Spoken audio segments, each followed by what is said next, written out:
Hello दोस्तों, हमारी आज की इस कहानी का नाम है साड़ी। बहुत मुश्किल से आज रविवार को फुर्सत मिली है। सुबह सुबह नाश्ते के समय ही माँ ने हिदायत दे दी थी कि आज मुझे घर पर ही रहना है, शाम को कहीं चलना है, कहाँ जाना है ये नहीं बताया। खैर आज मैं भी आराम करने के मूड में था।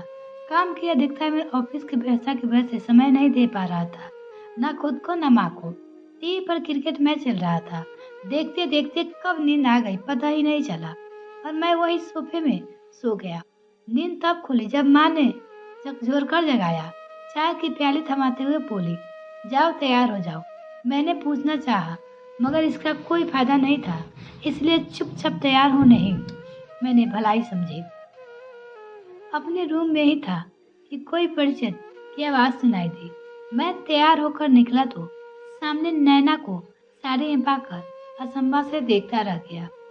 उसका अद्भुत सौंदर्य देखकर मैं किंचित विषमता था, फिर भी मत टूक सा उसे देखता रहा। हल्की नीली साड़ी पर लाल पील रंग के रेशमी धागे की कसीदार जहाँ तहाँ छिटे पुटे लगे सितारे मानो चांदनी की छटा बिखारे रहे हो। जैसे ही भर बरसाने के उपरांत आसमान धुलकर सूक्ष्म अपने सोविवक नीले रंग की बिहस रहा हो। इंद्रधनुष के वलय पर चांद सितारों के साथ हटखेलिया करता चांदनी के हाथ थामो खुले धारा पर उतरा रहो। करीने से बांधा गया चूड़ा और जूड़े में बड़े नफास से खोसे गए सफेद फूल, जिसकी भीनी खुशबू मन को उदासी कहीं लुप्त हो गई। सफेद फूल पर हल्की केसरिया धागा ऐसा प्रतीत हो रही थी कि मानो हड़बड़ी में तितलिया के उड़ते परों से पराग छिड़कर कोई रेखा खींच गई हो। किसी अदृश्य नेपथ से संकेतित लिपि जैसे इसने पहले कभी भी नैना को इस रूप में नहीं देखा था। अधिकतर उसे जीन्स टॉप या ऑफिस के फॉर्मल लुक में ही देखा हूँ। बहुत हुआ तो कभी कभार सलवार कुर्ते में, बिना किसी मेकअप के। हरदम खुले रहने वाले अवारों बादल जैसे पूरे उसके केस कभी कभार अक्सर रबर पैंट से बड़े उखड़े लपेटे हुए रहते। उसके भावनी सपाट चेहरे पर एक लाजवाब भाव था। समझ सास की लालमा युक्त उसके कपोल झुलती लटों में खुद को छुपाने के हेतु मानो रात की वाही में सिमरती हुई कोई नवविवाहित मिलन की बेला अति विरुद्ध हो।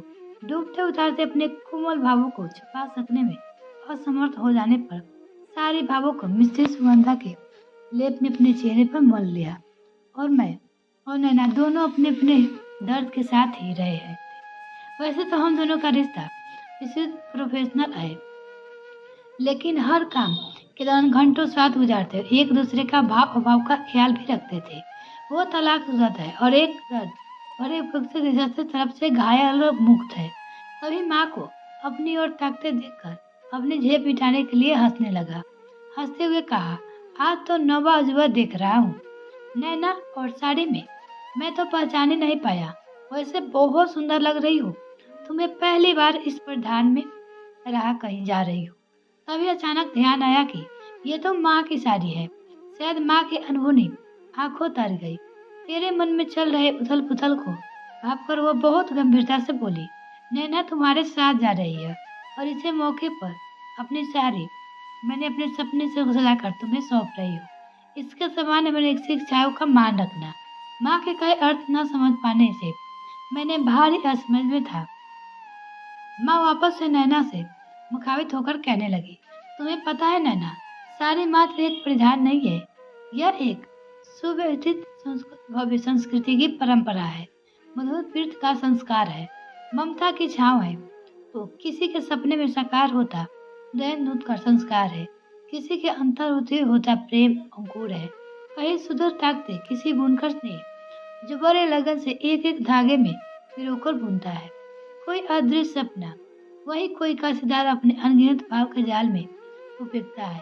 अपनी अनुभवों को मनोहर फूल पतिया सुई की तीखी नोक से कोमल मन के अनुक्षाय एहसास में यूं टाक जाता और संभावना को असमय सूरज चांद सितारे। वही कोई रंग रेंज रखता और अपनी असीम दुआ से भीगी कर सतरंगी ख्याल तो कोई दे जाता है। उपहार स्वरूप आंचल पर आशीर्वाद सुनहरे भविष्य की गांठ लगाकर माँ के इस अदृश्य ख्यालों को सुन हम दोनों ने खिलखिलाकर हंसने लगे।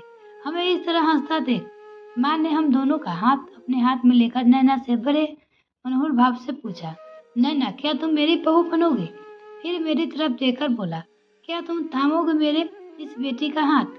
माँ के इस अभद्र व्यवहार से मैं अवाक था और नैना, वो अभी तो कुछ बोल नहीं पाए, मगर खुशी से अतिरिक्त में भावुक होकर माँ के गले लगकर रोने लगी। उसकी भीगी आंखों ने मुझे ऐस तथा असह्य दोनों हृदित हुए। वह बहुत उम्मीदों से मेरी प्रतिक्रिया जानने को अधोभंगी आंखों से मुझे निहारे जा रही थी। मैंने मुस्कुराकर उसकी मुद्दों को संभल देते हुए माँ के दूसरे कंधे पर अपना सर रख दिया और अपनी बाहों में दोनों को जकड़ लिया। सच ही तो कह रही है माँ, सारी मात्र एक परिधान नहीं। आज किसी ममता ने किसी को अपने वह तसे की टांग से लपेट कर एक साथ बांध दिया। जीवन भर अटूट बंधन में तो वही किसी के अपने प्रेत से बांध दिया। संजय और वेदना के अपेरे, खासकर सुख का मृत होने का मन के समुंदर को। मिलते हैं किसी और वीडियो में, तब तक के लिए bye. Thanks for watching this video.